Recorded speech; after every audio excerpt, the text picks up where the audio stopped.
The heavy southern air still clung to the early morning streets of Savannah as I pulled into the familiar circular driveway of my parents' grand estate. It was barely 6:30 a.m., but I had timed it perfectly to avoid any awkward run-ins. The mansion sat stoic under the pale orange glow of dawn, the same stately home where I had celebrated birthdays, holidays, and every milestone until now. I grabbed the bakery box and the freshly printed invitations from the passenger seat, my heart oddly calm despite the whirlwind of wedding preparations these past few weeks. I had no reason to suspect that in the next few minutes my life would be detonated into something unrecognizable.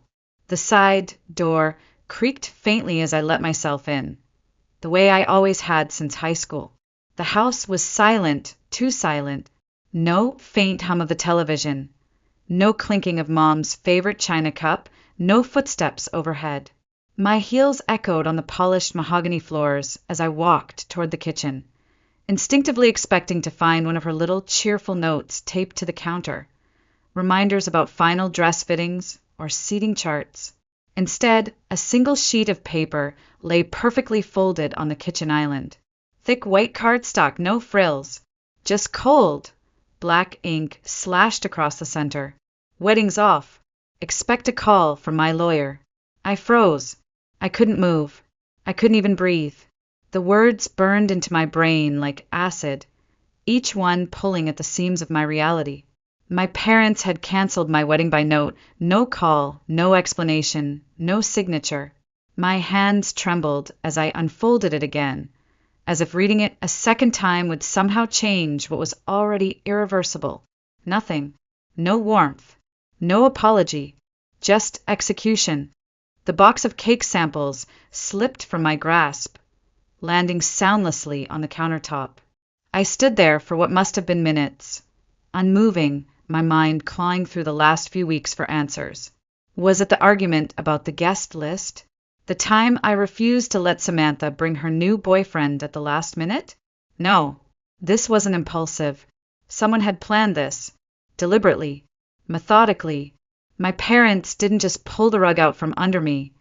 They had sewn it into a noose and tightened it with a smile. I should have screamed, cried, called Evan, but I didn't. I pulled my phone from my purse and typed one word to my mother. Understood. I slid the phone back into my bag and walked to the door. The streets outside remained hauntingly still, the trees swaying in the faint morning breeze, like silent witnesses to my humiliation. I drove home through empty streets, headlights casting long shadows that seemed to mock me at every turn. I couldn't hear the engine, couldn't feel the wheel in my hands. It was as though my body stayed behind at that kitchen counter, locked in that frozen second of betrayal. The sun began to rise over the marshes as I pulled into my driveway, painting everything in soft gold. I got out, walked into my small apartment, and sat on the couch, still in my coat, still in my heels. I didn't move. I didn't speak. I just stared at the wall, the weight of 7 simple words pressing down on me harder than anything I had ever known. I whispered, barely audible even to myself. They really did it, the silence answered back. I must have sat there for hours. The apartment was dead quiet, save for the occasional creak of old pipes or the distant screech of tires from the street below. My phone lay face down on the coffee table. I stared blankly at the empty space in front of me, replaying every conversation, every email, every meeting over the past 12 months. How had I missed the signs? How had I trusted them with everything? The deposits, the contracts, the vendor schedules. I let out a hollow laugh that barely rose above a whisper because they were family, because I believed it was easier that way. The phone buzzed once, then again. I didn't want to look. My mind told me to leave it there, untouched, like the last fragile boundary between me and whatever fresh hell awaited. But curiosity won. It was a text from Paige, my cousin, my only neutral family member. I frowned. The message said simply, "Hey, I think this was sent to me by mistake.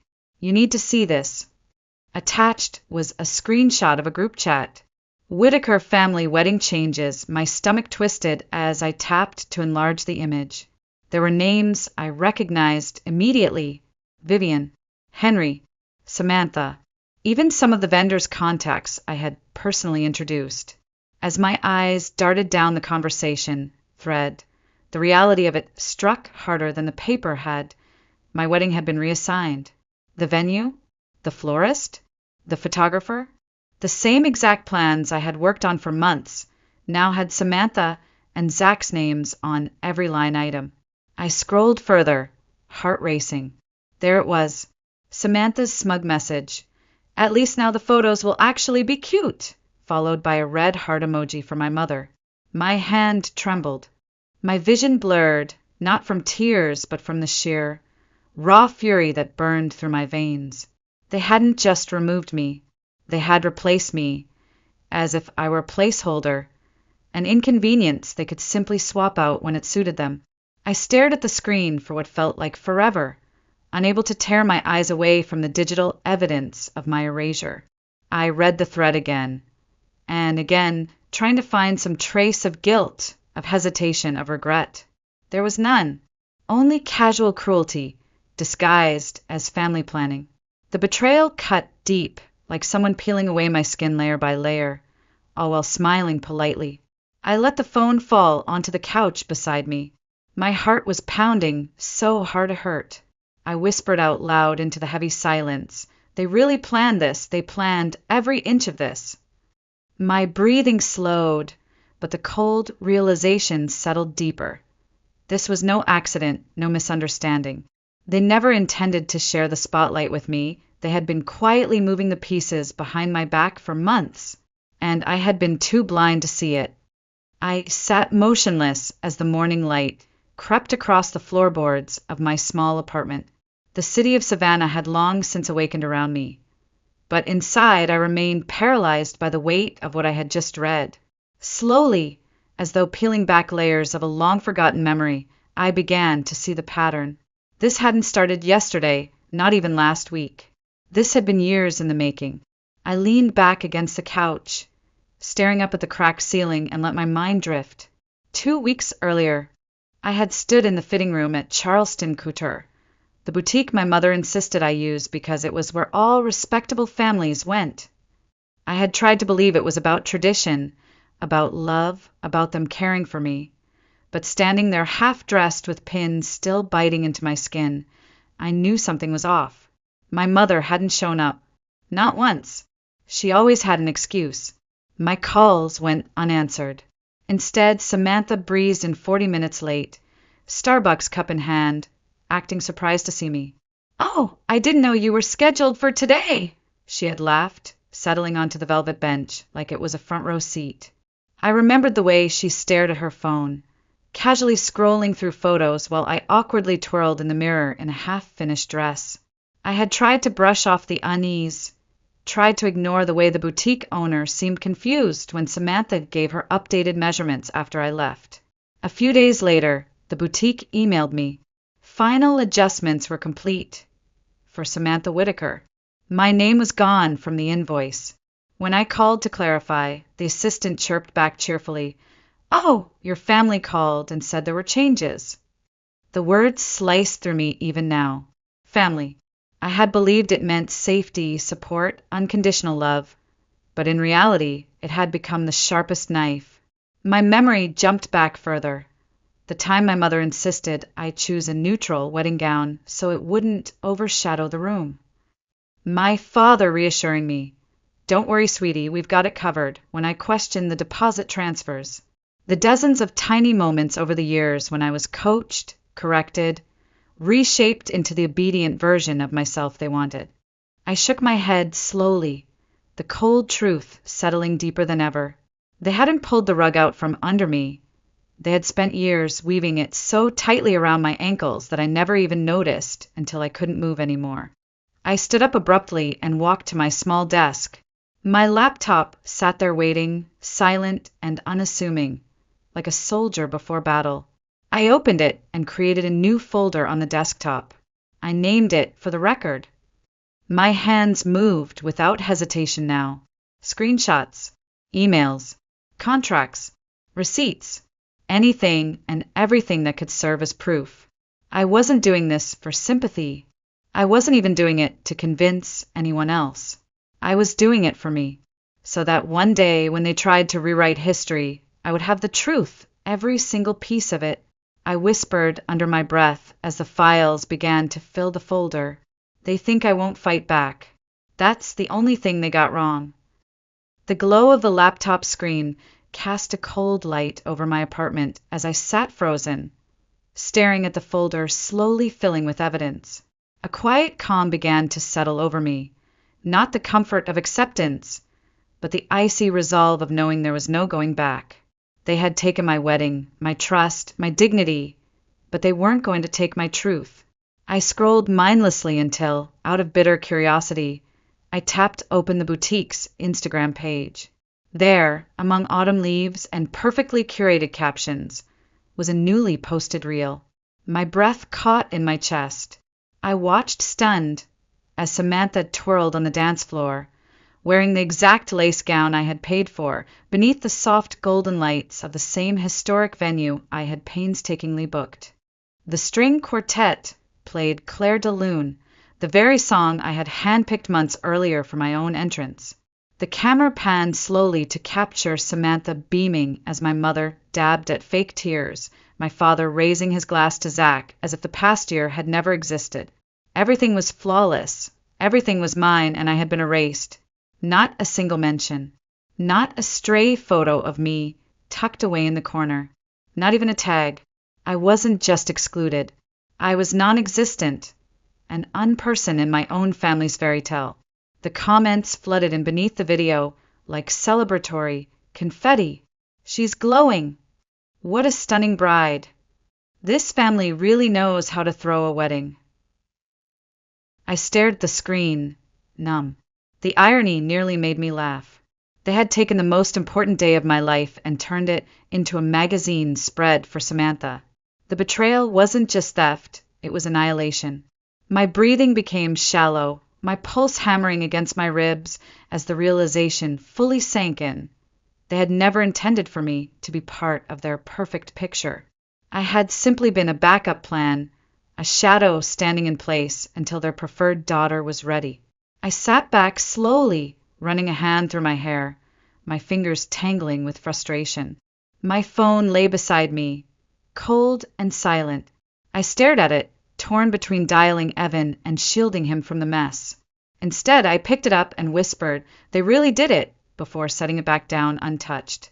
The bitterness didn't burn as it once would have. It froze solid, sharp, indestructible. I clicked open the digital folder again, dragging the video into the growing pile of evidence. They thought they had erased me, but I had just begun to carve the outline of my own story. I whispered to the empty room, the weight of the betrayal slowly crystallizing into resolve. You wanted me gone. Now I'm the only one who remembers everything. The next morning, sunlight spilled indifferently through the slats of my apartment blinds as I sat staring at my untouched coffee. I hadn't slept. I hadn't eaten. I simply sat, reliving the silent dismembering of my life, piece by calculated piece. That's when my phone rang. An unknown number lit up the screen. I almost let it go, but something deep inside told me to answer. I pressed accept. Hello. My voice was hoarse, barely above a whisper. The voice on the other end froze me in place. Allison? It's Brandon. Brandon Ellis. The man I had once loved more than anyone. The man who vanished 6 years earlier without explanation, breaking me at a time when I had barely learned how to stand on my own. The air rushed out of my lungs in a single breath. I gripped the phone tighter, bracing myself. He continued, quickly, nervous. I heard about your wedding. I thought maybe now you should know what really happened back then. The world tilted slightly as I listened. Brandon's words didn't rush. They tumbled, cracked, as if releasing the guilt he had carried all these years. She threatened me, Allison, your mother. I didn't know what else to do. I didn't speak. I didn't interrupt. I just listened as my heart pounded against my ribs. He explained it all. How Vivian had called his office, warned his manager that he was dating someone with mental instability, hinted that I needed constant care, and suggested the relationship was endangering my fragile state. She painted him as an enabler, someone harming me. She told him that if he truly loved me, he would let me go for my own good. I clenched my free hand so tightly my knuckles turned white. I believed her, he whispered, voice cracking. I thought walking away was protecting you. I thought she was right.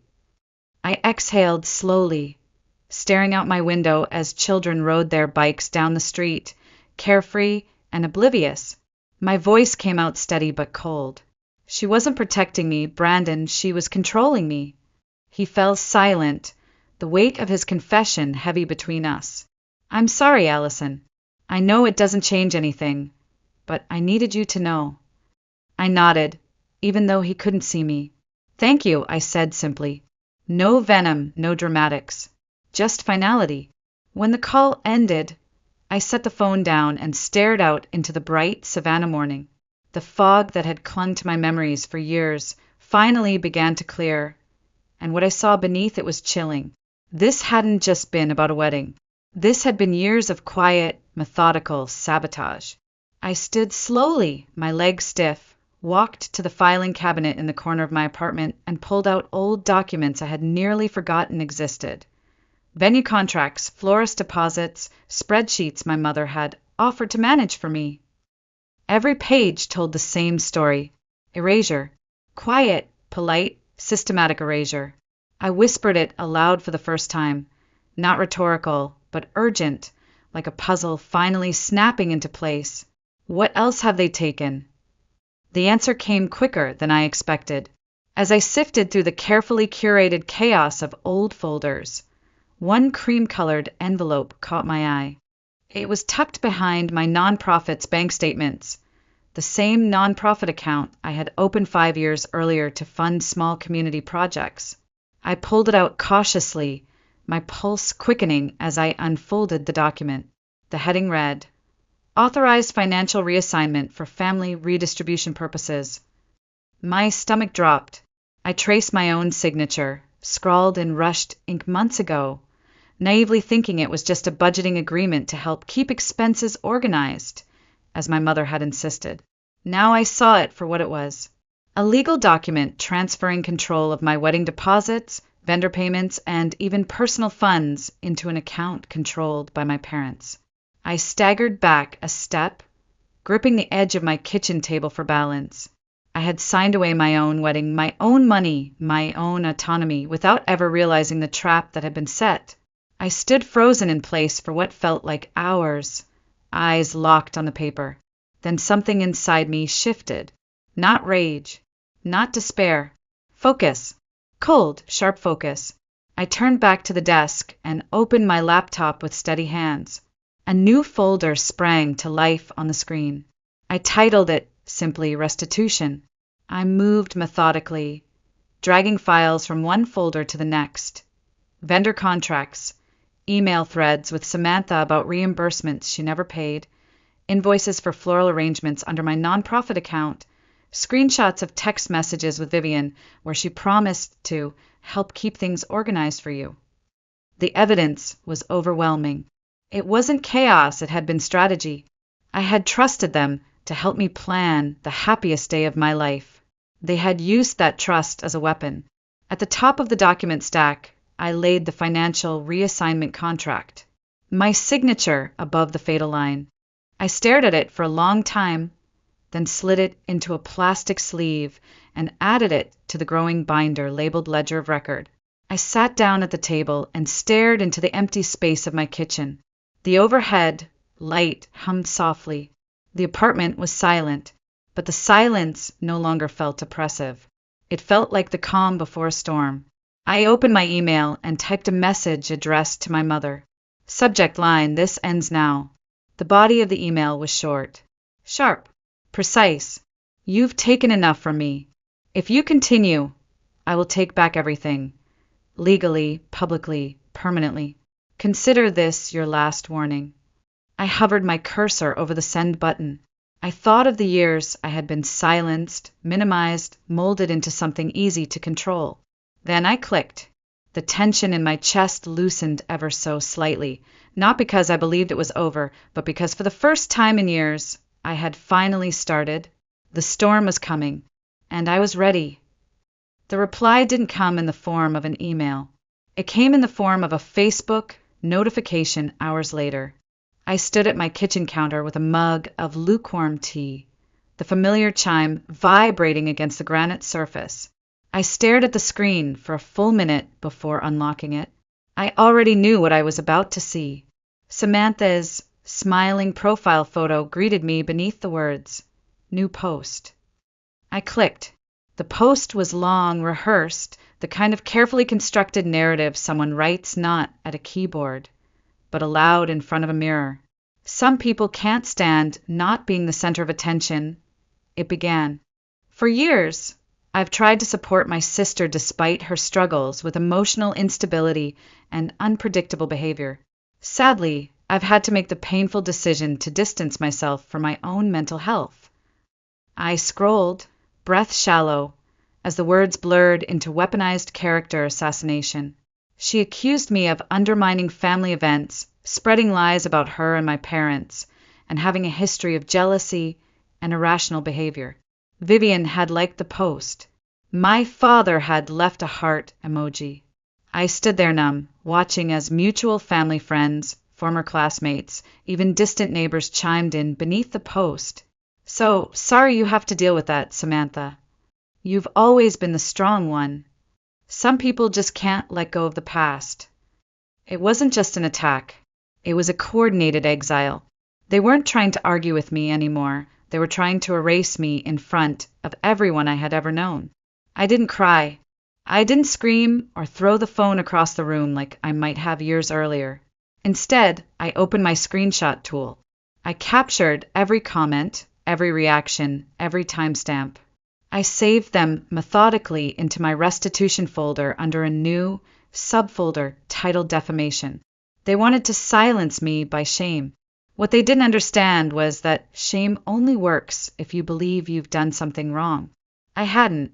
Later that evening, I sat across from my phone, debating whether to call Lauren. She had always been my one safe space, my one friend outside the toxic pull of my family. I finally tapped her name. She answered on the second ring, her voice tight, cautious. "Allison, hey!" I kept it simple. "You saw it." A long pause, then a soft sigh. "Yeah, I did. Would you want to meet up?" I could use a familiar face.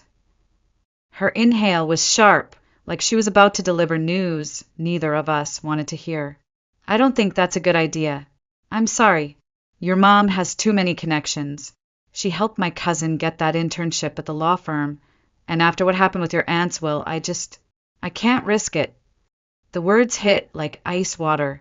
Not betrayal. Confirmation. Vivian's power didn't end at the front door. It bled through Savannah like a quiet current no one dared swim against. I smiled faintly into the phone, though my heart ached. No hard feelings. I hung up, alone again. But for the first time, the isolation didn't crush me. It clarified everything.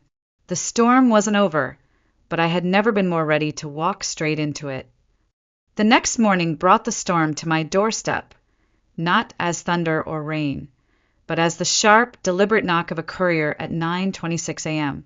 I opened the door to find a man in a tailored gray blazer, holding a document tube and a clipboard. His expression was neutral, professional, detached from the chaos he was about to deliver. "Allison Whitaker?" he asked. I nodded slowly. "You've been served." He handed me the envelope, had me sign, and walked briskly away before I could form a single word.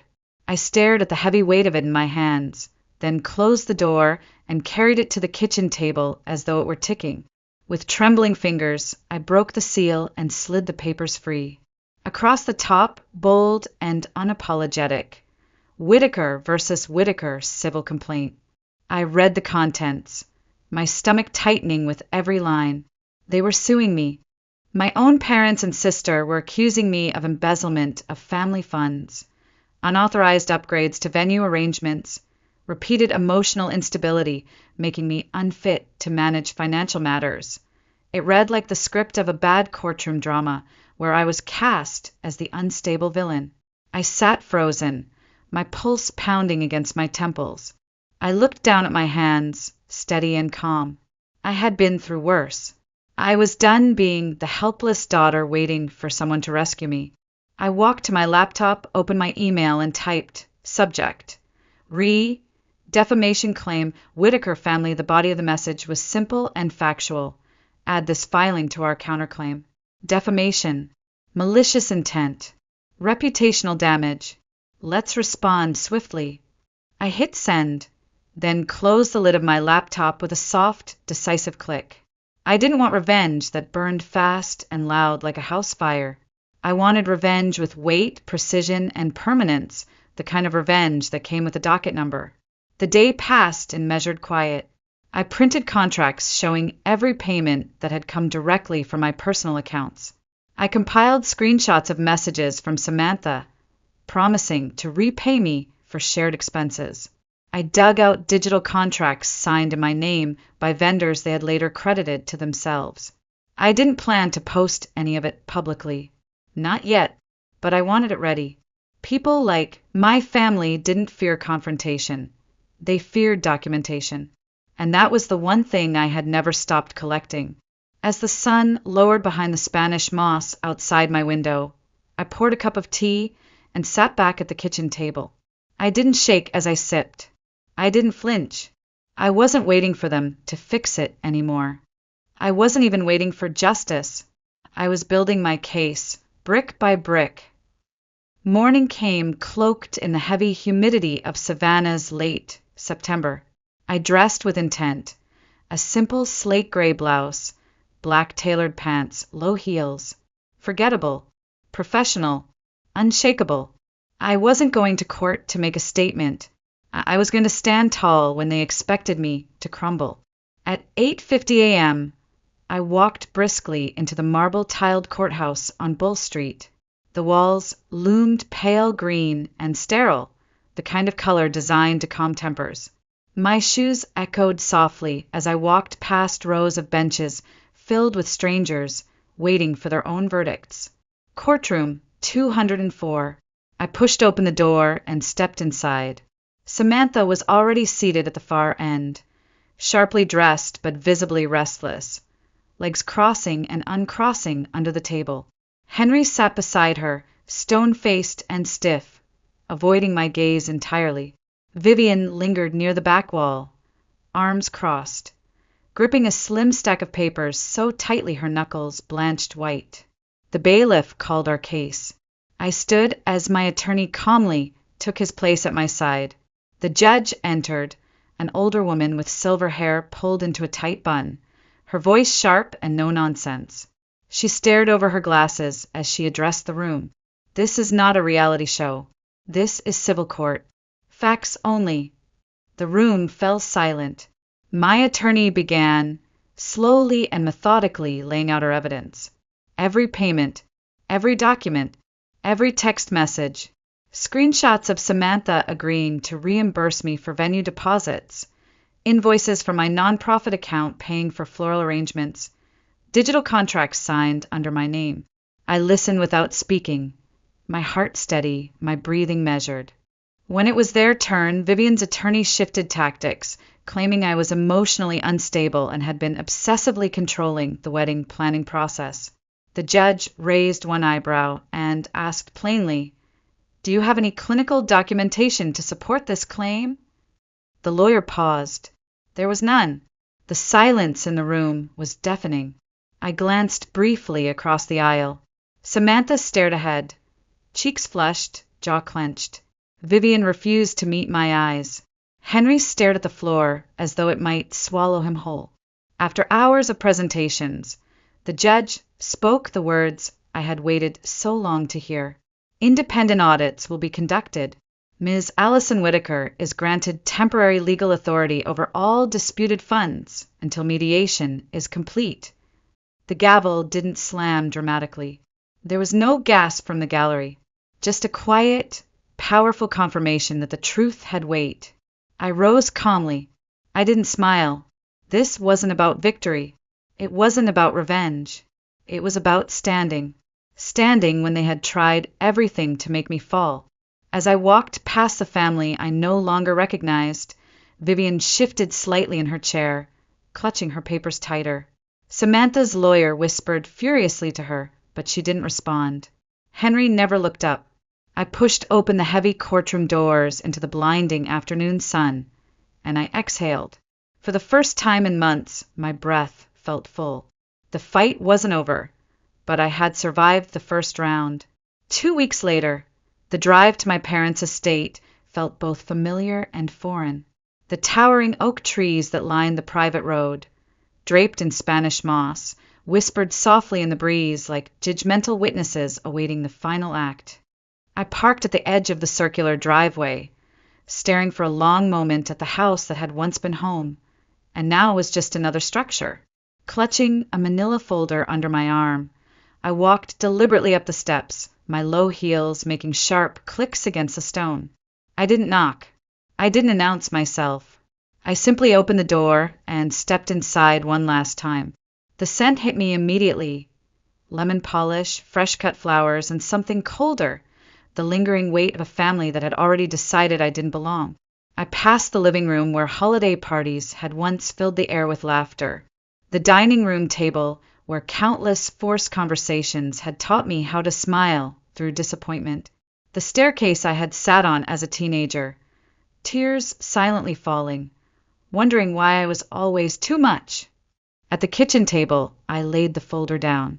Inside were the signed settlement papers and a formal release removing my name from the deed to the family property. I pulled my old house keys from my coat pocket and set them gently on top. There was no need to say goodbye. I knew no one would come rushing to stop me. I turned slowly, walking back through the house with a final glance at my childhood bedroom door. I didn't feel the expected sadness. I didn't feel rage. I felt release. As I stepped outside, the door clicked shut behind me with a soft finality that echoed louder than any slammed door ever could. I stood for a second, staring up at the grand facade that had once defined my existence, and realized it held no power over me anymore. The sun broke through the clouds just as I reached my car. I slid into the driver's seat, gripping the steering wheel firmly as the realization settled into my bones. I wasn't walking away in defeat. I was walking away on my own terms. And for the first time in my life, I felt weightless. 3 days after I returned to my quiet apartment, an unmarked envelope arrived in my mailbox. No return address, no handwritten note, just a cashier's check slipped inside. I unfolded it slowly, expecting another legal demand or a thinly veiled threat. Instead, the check stared back at me in cold, impersonal font. Pay to the order of Allison Whitaker, $31,320. Memo: reimbursement for dress, venue, and emotional damages. I stared at it in stunned silence. The amount matched exactly what I had tallied months ago in my private spreadsheet. Every stolen vendor fee, every loan for family deposits that was never paid back. They knew. They had always known. I sat at my kitchen table for a long time, tracing my fingers over the paper, but not with the satisfaction they might have expected. There was no apology, no signature, no acknowledgement of wrongdoing. It was not an admission of guilt. It was a desperate attempt to close the book. I didn't cash it. I couldn't. Instead, I bought a small brass frame with an engraved plate beneath the glass, proof they knew. The check now sits on my bookshelf, not as a trophy, but as a reminder. I hadn't imagined it. I hadn't exaggerated. I had lived through it, and I had survived. Later that week, as I sipped coffee on a crisp autumn morning by the river, my phone buzzed. Lauren's name lit up the screen. I answered cautiously. Her voice was lighter than it had been in weeks. I saw what you did. You really did it. I smiled faintly, watching ducks glide across the glassy water. Yeah, I did. There was a pause, then her voice softened. If you ever need a partner for what's next, I'm in. I stared out across the horizon as the morning sun painted the Savannah skyline in soft gold. My laptop was already open on the cafe table, the cursor blinking expectantly in a blank document titled Whitaker and Ellis Advocacy Group, Legal and Crisis Support for Women Silenced by Family Abuse. The idea had been brewing since that day in the courthouse. For every woman like me who found her way through the noise, there were 10 more still trapped inside it, questioning if they were the problem. I typed the first sentence of our mission statement and whispered it aloud. Freedom isn't loud, I smiled. Sometimes it's just the sound of no one calling you back. The days that followed unfolded like the gentle unfurling of a long-forgotten bloom. For the first time in years, my life belonged entirely to me. There were no passive-aggressive texts, no veiled manipulations disguised as motherly advice, no random demands for explanations of decisions that were never theirs to question. The silence was absolute, but instead of feeling like exile, it felt like oxygen. I spent mornings walking the shaded streets of Savannah, letting the wind carry away what remained of the weight I had carried for far too long. I rearranged my apartment. I replaced old framed family photos with landscapes of places I dreamed of visiting. I donated the engagement gifts still boxed in my closet. I erased the future they had designed for me and sketched the first lines of one that was mine alone. There were no headlines, no grand confrontations, just the quiet, deliberate act of reclaiming myself inch by inch. I realized then that the battles that define us are not always the ones fought loudly in courtrooms or across dinner tables. Sometimes they are the silent choices made in the privacy of an empty room, to stand firm, to say no, to let go. One late afternoon, I stood at the large window of my apartment as the golden light spilled through, catching dust motes suspended in air like stars. I rested my hand against the glass, breathing deeply as the world outside moved on without me having to participate. I was not waiting for their apology anymore. I was not expecting closure, wrapped neatly with a bow. I had built my own. The person who had once been herself in every possible shape to be accepted had ceased to exist. In her place stood someone solid, sharp-edged, and whole. They had tried to erase me. They had written me out of the family narrative with ink they thought permanent, but I had become the author of my own ending. As the sun finally dipped below the horizon, I whispered into the gathering dusk, knowing no one would answer, yet knowing the answer had already arrived. I didn't win by hurting them. I won by stepping away,